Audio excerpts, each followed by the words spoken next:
Hej, lige nu så ser du en invitation til Åben Kirke. Jeg kommer fra Frikirken i Sønder Bindslev på Åsenvej 28, hvor vi holder til, og vi mødes hver søndag. Nu på søndag den 7. juni, og igen den 12. juni, og så igen første søndag i august. Der har vi Åben Kirke i Forhaven kl. 12, og hvor vi efterfølgende inviterer til kaffe og kage.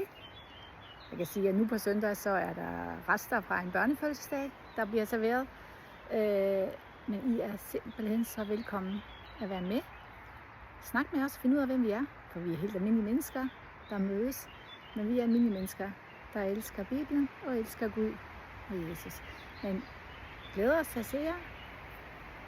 Nu ved I i hvert fald, at vi har et arrangement hver søndag i sommermånederne. Du er meget velkommen.